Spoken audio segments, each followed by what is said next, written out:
So good afternoon, everyone. Allow me to extend a warm welcome to this special podcast series on just energy transition in the electric mobility ecosystem. This is a joint collaborative effort of the India offices of the Friedrich-Ebert-Stiftung and CUTS International. In today's podcast, we shall be discussing on the role of trade unions in ensuring a just transition in India's mobility sector.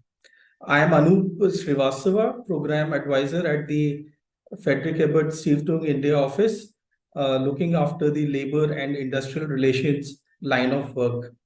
Today, we have with us three very distinguished guests from the trade unions, and I'm really pleased to welcome Amarjeet Kaurji, who is the General Secretary of All India Trade Union Congress, which is the oldest central trade union organization in India. Gautam Mody, who is the General Secretary of New Trade Union Initiative. NTUI has affiliated unions across several sectors in the organized and the informal economy, and this also includes the automobile sector. Also joining us all the way from Germany is Mr. Frederik Moch, who is the head of the Structural Industry and Service Policy Department at the German Trade Union Confederation, DGB. Friends, as we know, the global automotive industry is, undergoing a major shift and is trying to switch to alternative and less energy intensive options. And of course, India too, being the third largest automobile production market, is now investing heavily in the electric mobility shift. The rising cost of oil imports, increase in the air pollution, and also international commitments to combat global climate change are key factors which are motivating India's policies to speed up the transition to e-mobility. This transition, of course, is not that easy and smooth, as we are talking about a large sector which is providing direct and indirect employment to, as per government official estimates, to about 19 million people. But the industry estimates are almost to about 32 million. I think a just transition calls for a more sustainable economy that does not adversely affect workers, their livelihoods, and the overall social architecture. Unions, play a key role in safeguarding the rights and interests of workers while enduring this transition in the mobility sector. So, with this initial introduction, let me first start by asking a common question to all three of you. The transition to electric vehicles, as I mentioned, is happening in a big way. So, what role do you think trade unions play in advocating for workers' rights and job security during this transition to EV? So maybe can I ask first, Amarjeet ji to take the floor.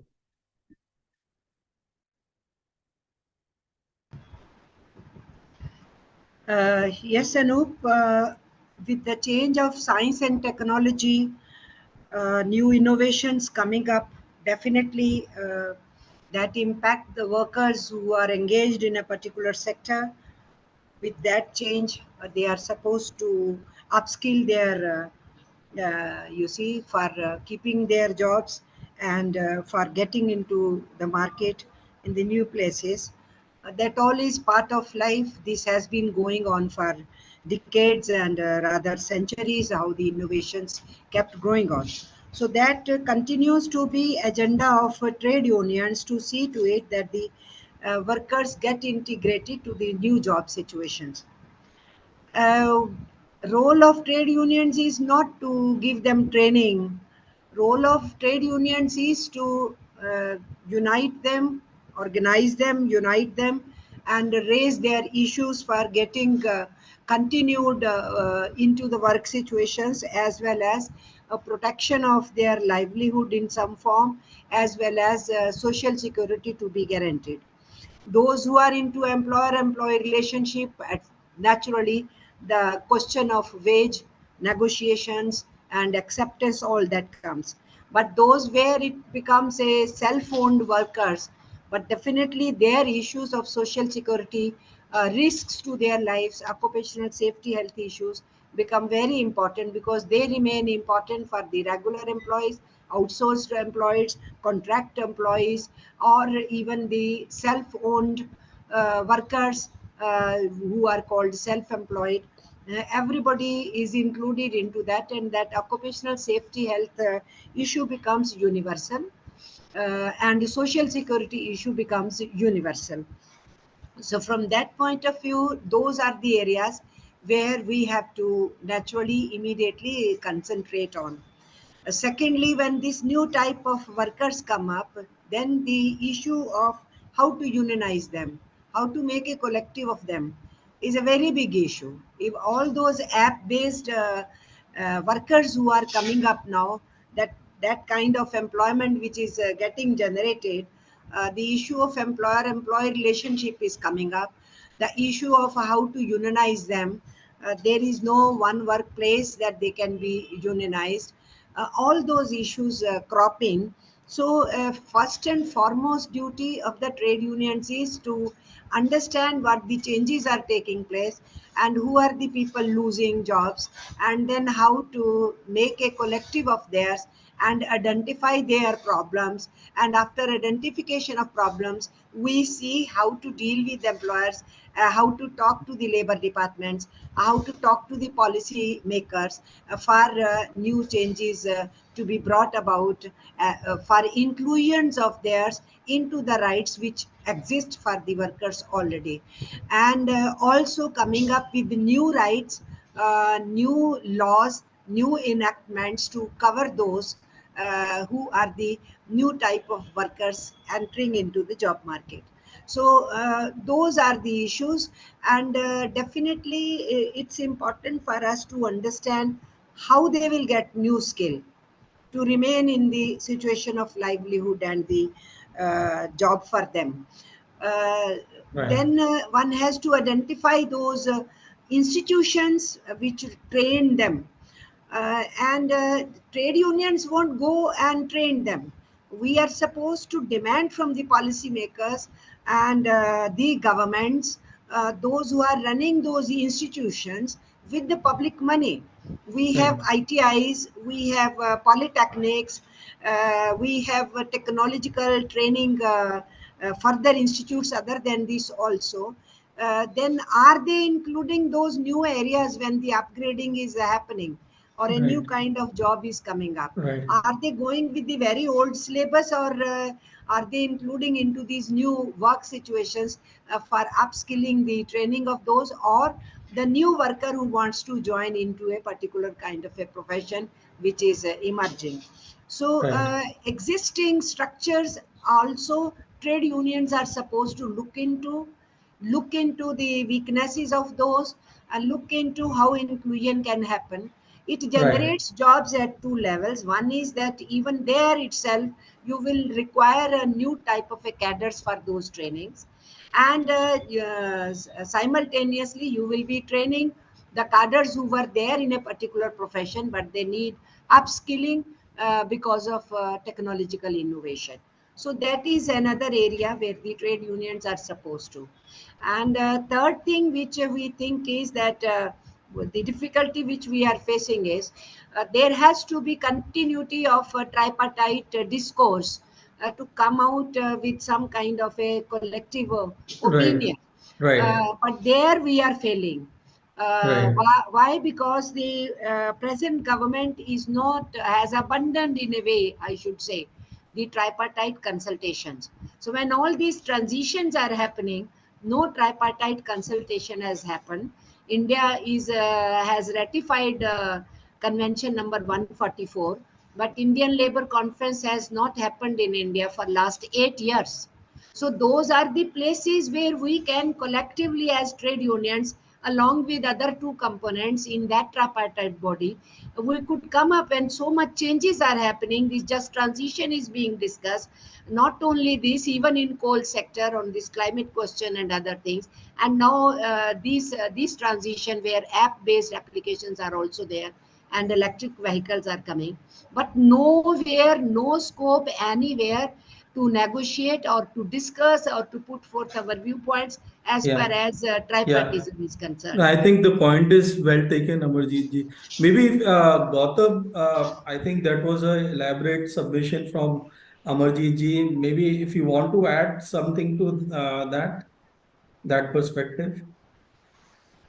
It's it's very difficult to add when a senior colleague like Comrade Amarjeet has actually set the whole thing out. I mean, I actually join with her and agree with what she's said. Let me just sort of add to some of what she's said. Uh, you know, unions. It's actually the phrase "just transition" originates in the trade union movement. It is we who are asking for a just transition. A just transition assumes a just society, both in economic terms, which involves employment, but also in political terms, which assumes democracy. And in India, we have neither. So that's one part of the problem. The second, I think, issue with Comrade Amarjeet has raised, which I would agree with, we cannot deal with training and retraining from the supply side. Training and retraining has to be fostered by government and supported by employers. Unions can at best then encourage their members to go to that training. But unless government undertakes training and employers are willing to invest, including the time of their employees in that training cannot happen. And you cannot train people for what is to come. The very process of industrial training is, as developments take place, workers get trained. This is not an academic exercise. There's a process of skilling which happens both in a workplace, but when it happens outside a workplace, then it's to do with an already evolved technology, not with something that is yet to evolve. Let me also say third, when we talk about or we call for a just transition, we cannot really talk about it from one, sector by sector.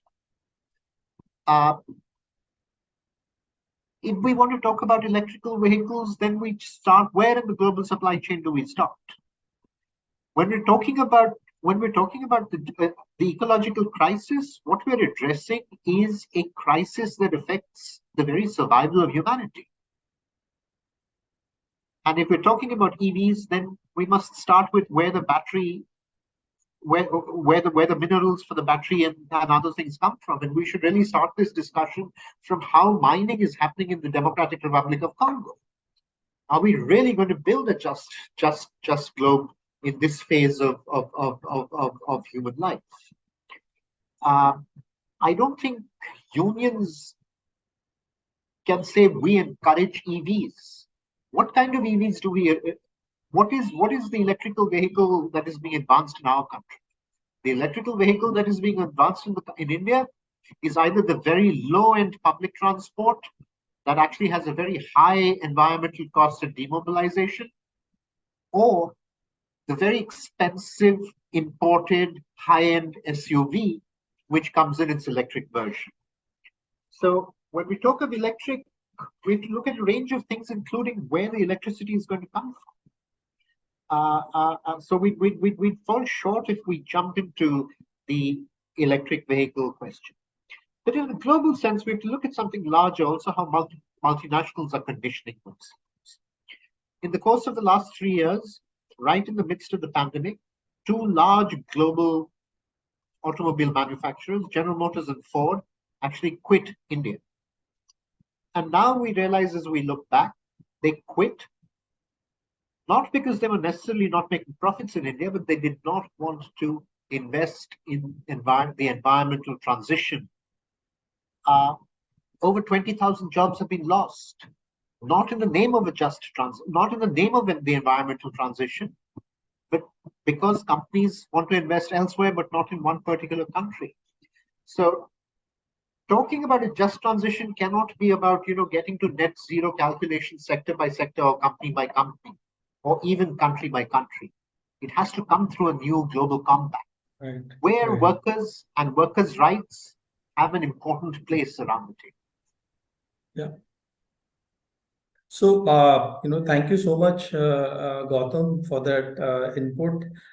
Can I ask, Mr. Frederick, you have heard from your Indian counterparts, and what would be your submission? Yeah, thank you so much also for the possibility to participate in this podcast. I mean, lots of very important messages have been said by my Indian colleagues. So thank you for this. And maybe just as an addition from the German trade union perspective, I would like to underline that trade unions have to be a very strong voice of the workers. Strong voice of the workers in quite different levels of action. So we've heard a lot about the issues of collective bargaining. I think this is really crucial when it comes to a just transition, that strong unions are able to negotiate with employers' organizations, to negotiate with companies on collective agreements. Maybe I can talk later about our experiences on this in reference to just transition. On the other hand, I think it is necessary that the trade unions make good proposals for the political arena. So lots of political framework is created by the governments on quite different levels of actions. And in Germany, as the German Trade Union Confederation, we are trying to deal with these issues and make proposals on all these things which are in the political arena negotiated as well. And I think it is our task as trade unions to bring the workers' voice into this political arena, so that the politicians are aware of our issues. And yeah, I mean, for some issues, it is also helpful to create a network together with other, for example, civil society organizations and so on. So to build a quite big and powerful collaboration for some issues. And all in all, I'd like to underline that our guiding principle, the just transition, is something which is very well discussed in the last years, but lots of other organizations, despite trade unions, are also promoting this topic of just transition, but their approach is quite different. It's not an approach of the labor's point of view. It is a quite different approach. And our main point is to bring the workers' voice on the table and to make the workers' issues strong in all these questions. So maybe as a first intervention, and later I can go much more into details regarding what I've said. Thank you so much for that. So maybe, of course, we have tried to get an insight into the role of trade unions in this transition, and also the possibilities of engagement. Of course, there are some challenges which need to be met at the policy level, which also involves the government and the industry. Maybe at this juncture, it would be good to also see, if we have some examples from the trade union perspective, wherein we really see that there has been an inclusive process, wherein in the transition unions have been engaged actively in this sector, so to speak. So maybe can I ask Frederick if you can share some examples from Germany in the automobile sector? Yes, I appreciate to do this. First of all, I'd like to underline that coming from what I've said before, the role of trade unions is a role to shape this transition, to be quite clear on action. So don't let things go by the way the employers want it. So that's why we try to be very active in Germany on different levels of action. So maybe firstly, I come to the workplace level. And what we see is that our Metal Workers Union, the biggest affiliate of DGB, organizing the automotive sector, negotiates collective agreements which are dealing with this just transition in the automotive industry. So these collective agreements contains lots of measures to secure the workers, to secure investments into the factories, so that a factory which produces combustion engines will have a future in the EV market. And these future investments are part of the collective agreements between the Metal Workers Union and the employer, the owner of the companies. So this is one big issue in this future-orientated collective agreements which are negotiated. Second one is job security. So there's a long-term exclusion of layoffs. And this is really important for the workers in these companies.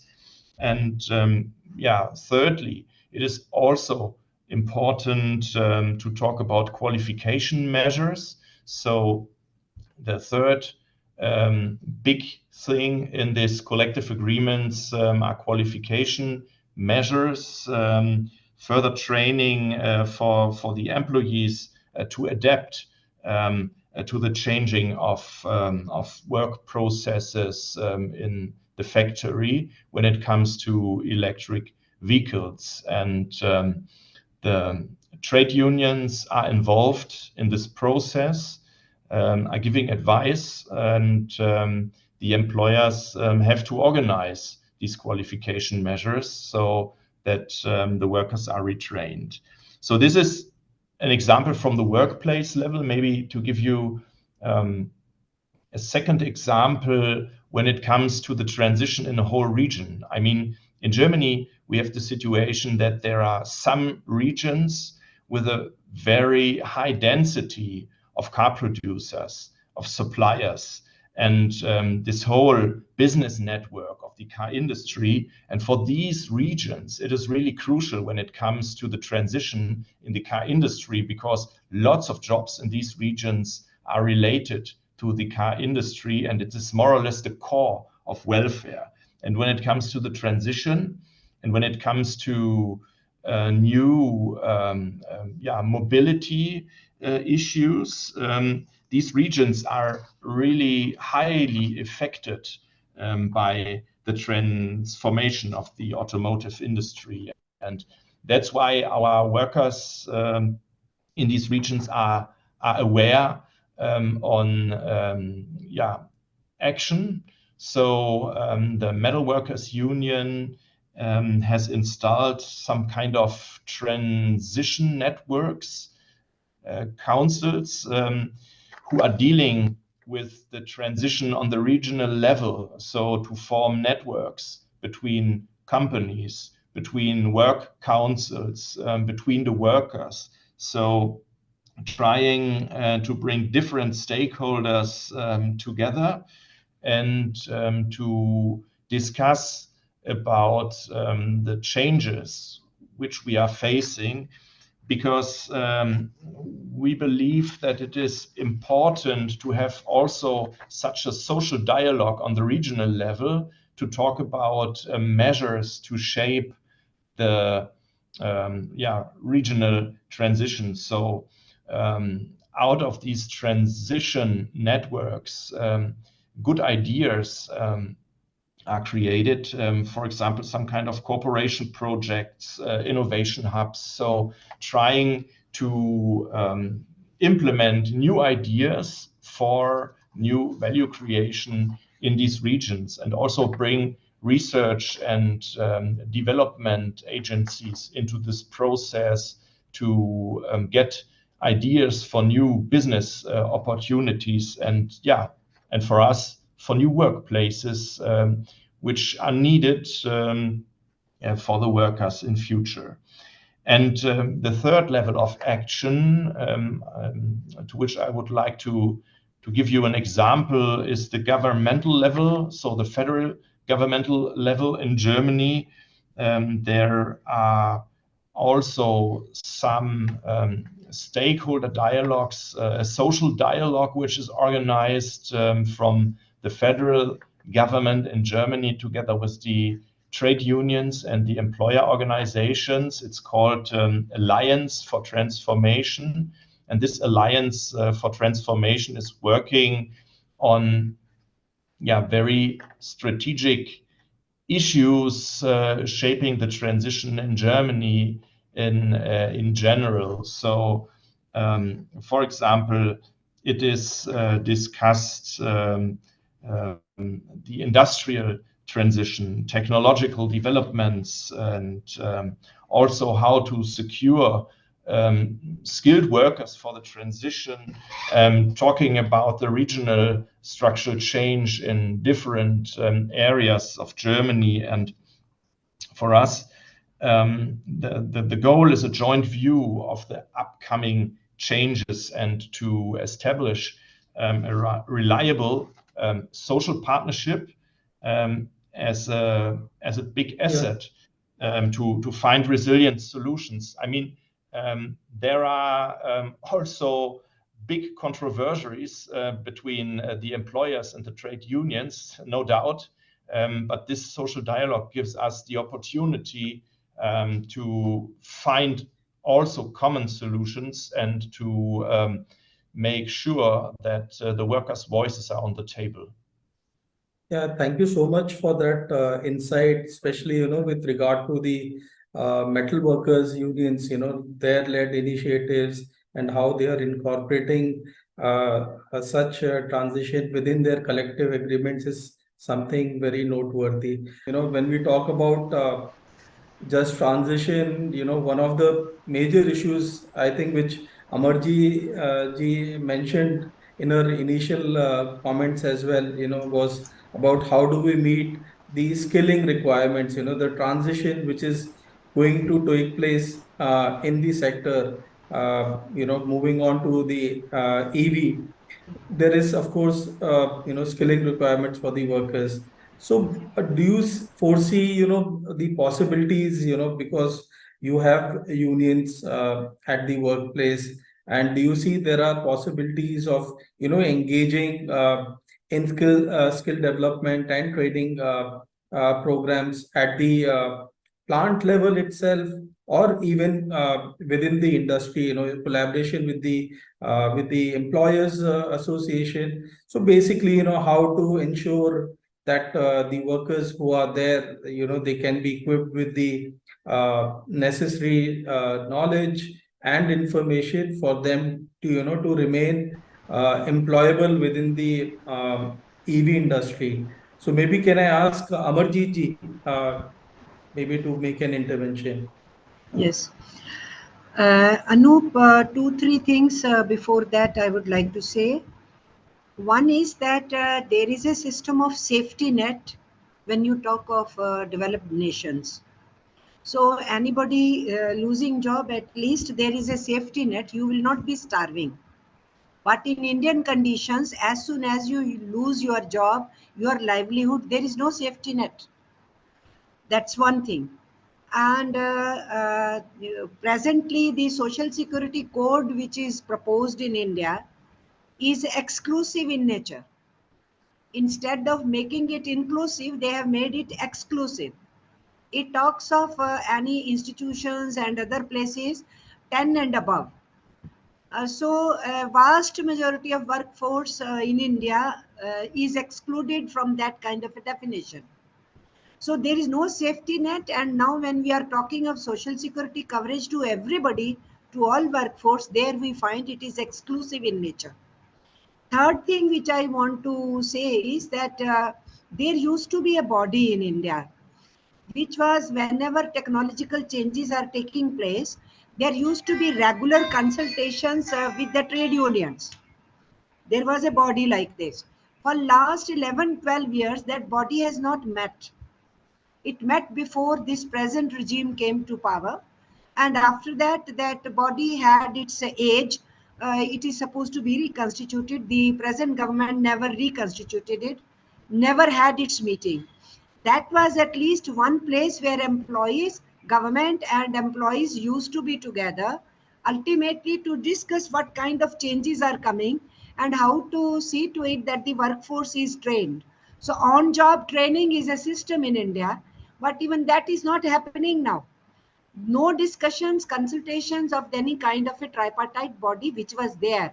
Even for these discussions, whenever some new changes, new innovations are coming up, and this becomes an important component for upskilling and retraining the workers for continuity of jobs. That is another point I wanted to make, that the bodies which were there are also abundant, and the scope where you could speak as in the Indian Labour Conference is also gone. And then the labor law changes without consulting with us are happening, and the codification of laws is happening, which is actually taking the labor force in the negative direction. It's rolling back the history. It is not going forward towards the forward direction. It's going back backside. So what we have seen now is that one law came in Rajasthan recently by the Rajasthan government. Elections are approaching and there was a big demand. Those application based workers, gig workers, they must be covered, something should be done. They have come out with a law that is on social security issue only. It has nothing to do about training or anything. It is in connection with giving social security coverage to them. When we looked at that law, it's a welcome step that one government has brought something. But when we looked at that law, we found how it will be implemented. Implementation itself will become a problem because you are not able to finalize whom you will be pinning as employer for them. And then seeing to it that the contribution of that employer is there for some kind of a fund where the social security will come. So it's a very ticklish area, even though we were happy that something has come out. Even if it is a half-baked law, then there is a scope that you ask for its improvement and you ask the other areas also. So in India, the first app-based law has been attempted by one state government, which we may not be fully agreeing with all the clauses, but that has happened. So that is only mainly on the social security question. But if you look at occupational safety of these workers, occupational safety code is also exclusive in nature. So existing securities in India of different workers is already being endangered. And even look at it, the migrant workers who suffered a lot in India during COVID period, that law has been pushed into occupational safety health, being subsumed. Out of 26 clauses, only 6 clauses are mentioned there, 20 are removed. Rather, Right. we were asking for a separate policy on migrant workers. vulnerable workers they are. We are not talking of those who are well placed workers or highly skilled or going by choice to one place to another or one country to another. We are talking of vulnerable workers. So instead of enhancing that policy, that law itself is being subsumed. So Right. situation is pretty bad as far as that is concerned. But what to do about it? You are asking how we can intervene into it. So in our ILCs, always this component also used to be under discussion. Time to time, agenda will be set, and then there used to be the skill training of workers, workplace training of workers, or for new job situations, the training of workers, and there the talking about role of employer, how employers will be playing role along with the government, and how the government itself through its institutions which are meant for training, they should also chip in and see to it that the workers are trained for those new kinds of jobs which are getting created. So just transition happens if you help the people who are in job to continue their livelihood or the Right. job, and Right. upscaling themselves, government should come out for help, and those who are going to employ them, their role should come.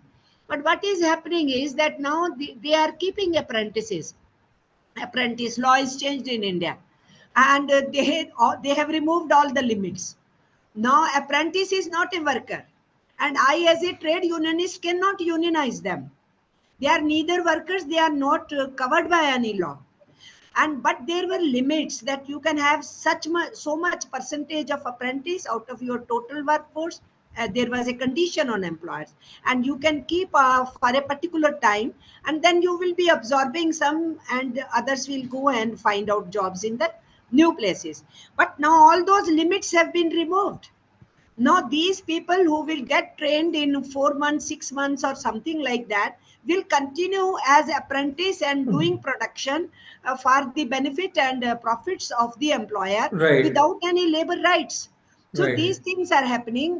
The trade unions have to really focus on our labor rights, the trade union rights, to be allowed to be unionized, and there be tripartite mechanism should be put on place, so that we are in a position to tell the real situation the workers are facing in this whole situation.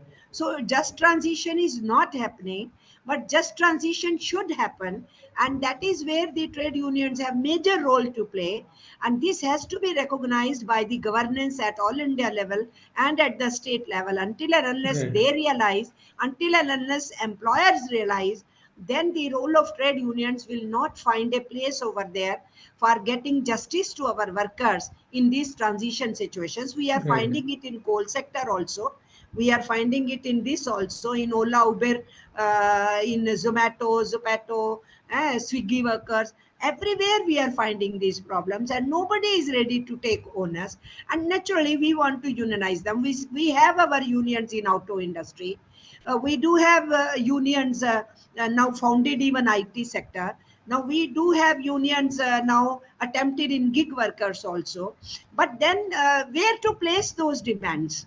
If the governance is not ready to listen to us, or the labor departments are not ready to listen. So it is a one-way traffic. We are continuously pushing our letters, demanding, asking, being on the field, agitating, organizing action programs. All that at our level we are trying to do.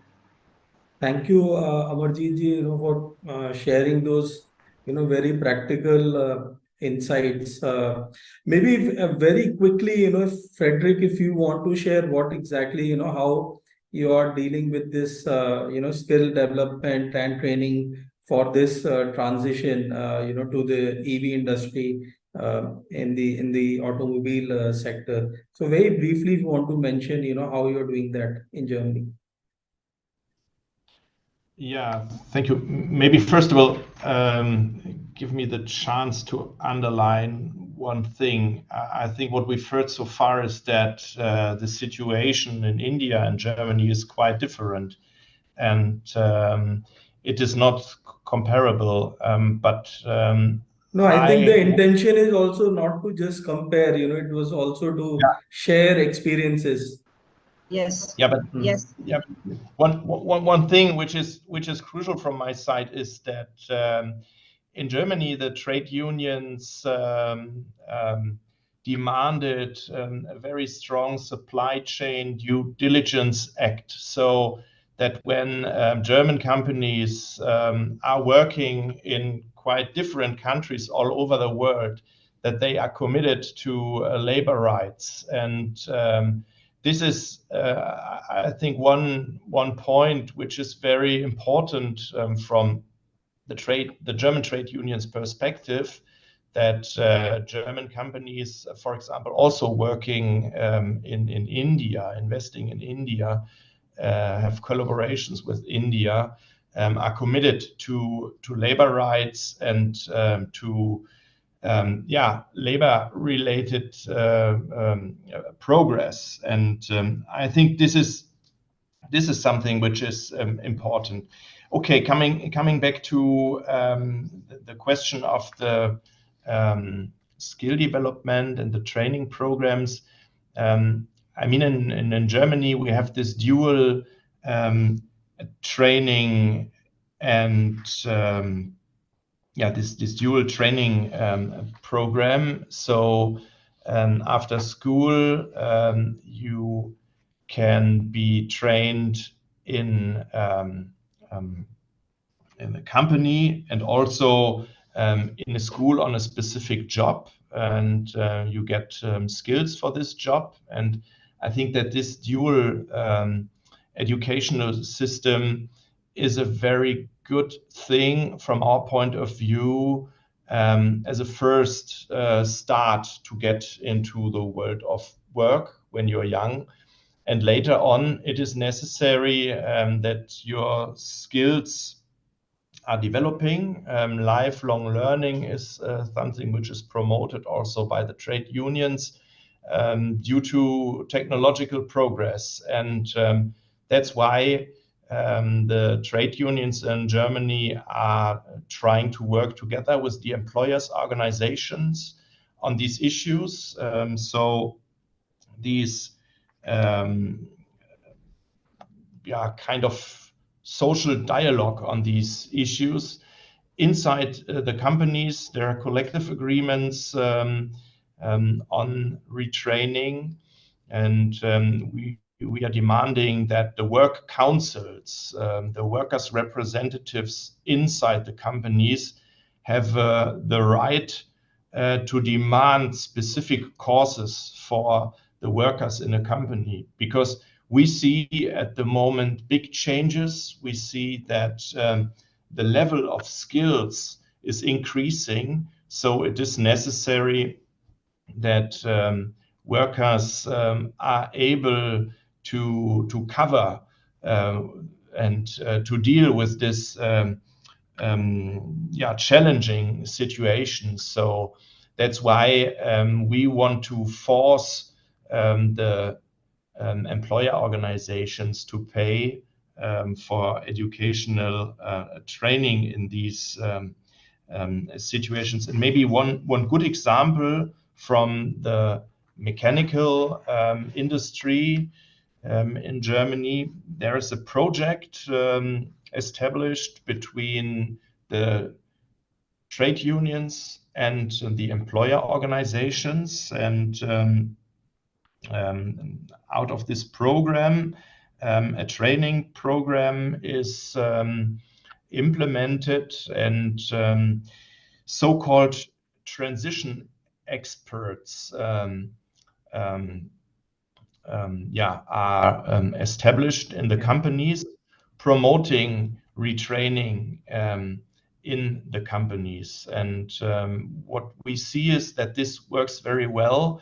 And we see that lots of workers who were not so keen on a training program now are using these training programs to upskill. And I think this is a very good way to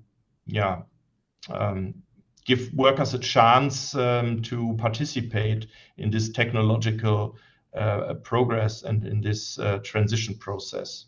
Yeah, thank you so much. And before we end, one last question to all three of you. If from your own perspective, if you had to state from a automobile, common automobile workers perspective, what do you think would be their ultimate desire in terms of the changes which is being brought about in the sector? So in this changing times, what do you think, a common automobile worker would really desire? What would be their ultimate desire? So maybe if I can start with Gautam.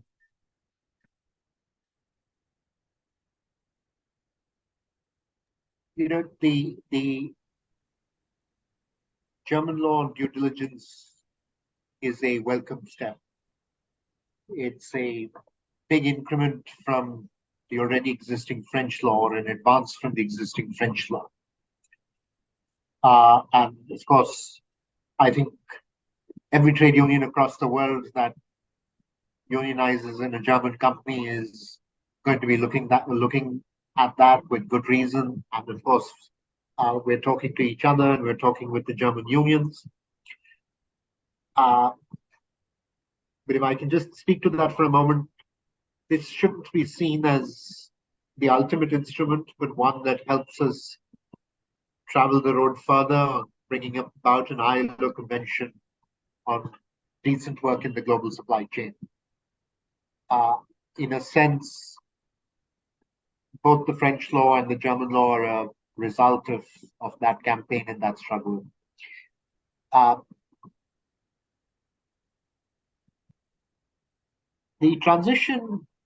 environmental transition is going to happen across the world at different paces.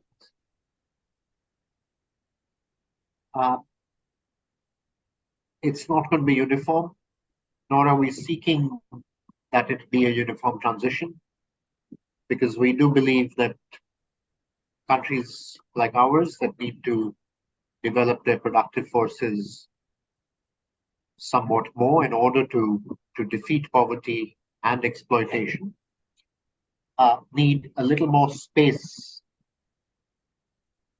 to be able to carry out our economic development. That said, there is an inevitability of the transition, which we all recognize as trade unions, and we support it. I think the possibilities of collaborating across countries within sectors are enormous, and we've so far only touched the tip of the iceberg. And this goes irrespective of trade union, which country we're from, or for that matter, which international organization we belong to. And I think this is something we have to work hard at. Capital has globalized at a pace over 30 years, which has changed the shape of our planet and is continuing to do so at a pace that we're finding difficult to keep up with. And I think all of us in the trade union have a responsibility to look at effective strategies that work. But to find strategies that work, I think we need really two things between us to go forward. First, we need to find mutual respect amongst ourselves. And second, we need to recognize that finally, if there is to be a global collaboration, global solidarity, then a starting point in all probability should be health and safety, where it's not about money, it's not about wages, it's not about income levels, it's not about differential laws, but it's about common standards, about forcing global firms to recognize that all workers' lives are important, all workers' lives are as valuable, and global corporations cannot adopt different standards in different countries, one standard in the parent company, which is in the global north, and mirrored set of standards in companies where they run their subsidiary firms in the global south. I think that's probably where we ought to be starting our dialogue. Right. Amarjeet ji, would you want to add some final words?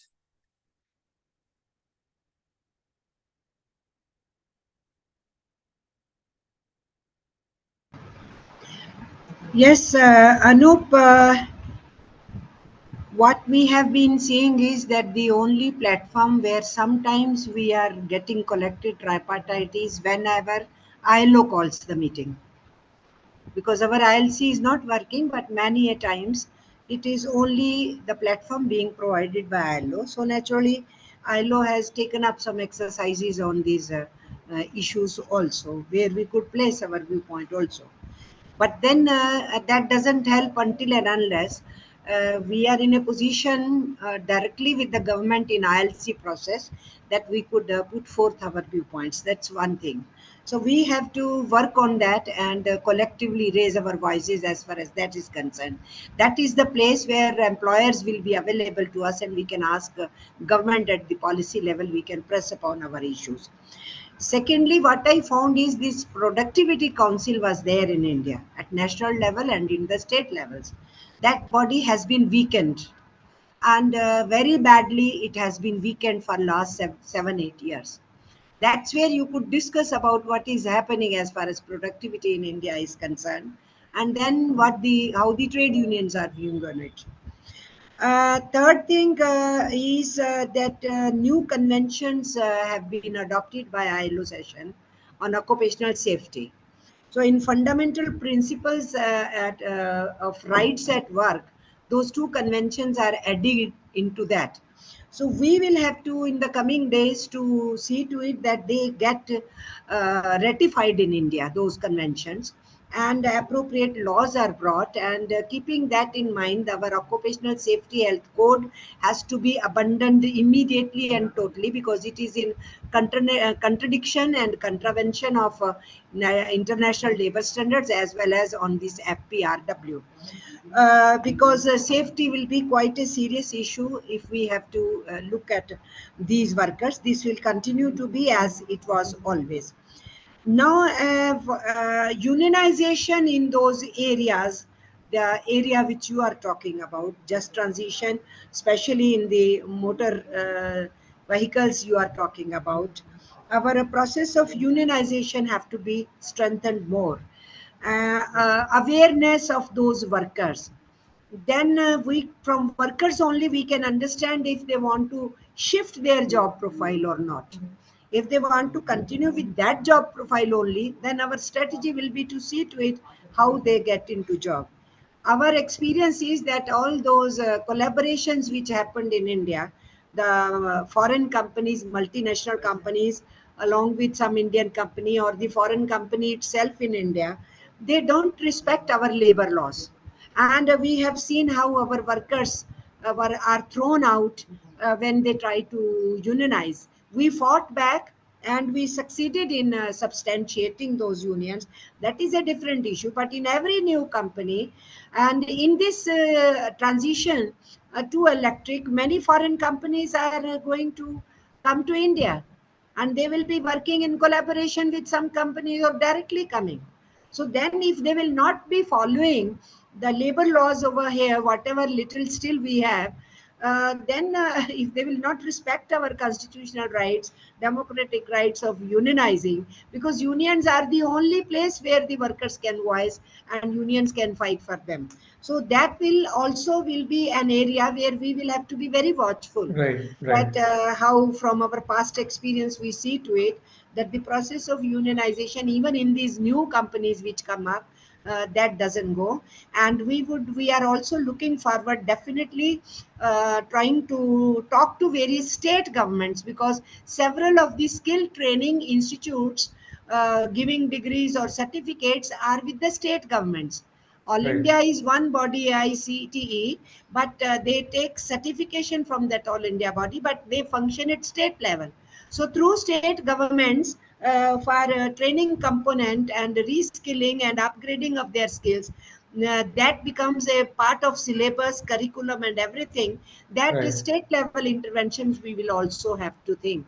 So Right. it's a vast area to work with, Right. and definitely with the several international trade union organizations, different countries, trade union organizations, sharing experiences with them will definitely help us how they have been taking up this issue, and how from their experiences we can also learn and replicate certain of the things which could be possible in India also. Yeah. So that we Yeah. are looking forward towards that also. Yeah. Thank you. Frederick. Yeah, thank you. Well, I think what we've seen, first of all, is that it is very valuable to talk together and to share experiences coming from quite different perspectives. And I think this is what we've learned in the last years. Not only when it comes to this topic of just transition in other international topics as well. So it is important that trade unions from different countries can share experiences and can collaborate on these questions. And I mean, the capitalists are working globally, and that's why it is necessary that also workers' voices are powerful all over the world. And I mean, I would like to underline that it is necessary to have international, reliable rules. That's the way to form, and that's the way to bring progress all over the world. And that's why the DGB is also trying to be involved in international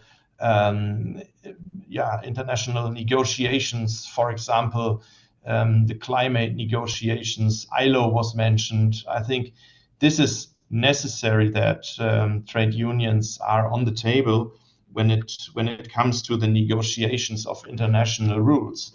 And maybe one point. I think that there are so-called just energy transition partnerships implemented in the next years. And I think that there will be also a just energy transition partnership between some donor countries and India. And what trade unions from the donor countries can do is that they demand that the governments of the donor countries take care that the money is linked to just transition measures. So we as DGB are talking with our government in the case of South Africa. So the first just energy transition partnership is made and built up with South Africa. And what we are focusing on is that these just transition issues are a core of these partnerships. And yeah, maybe my last point is I think we together have to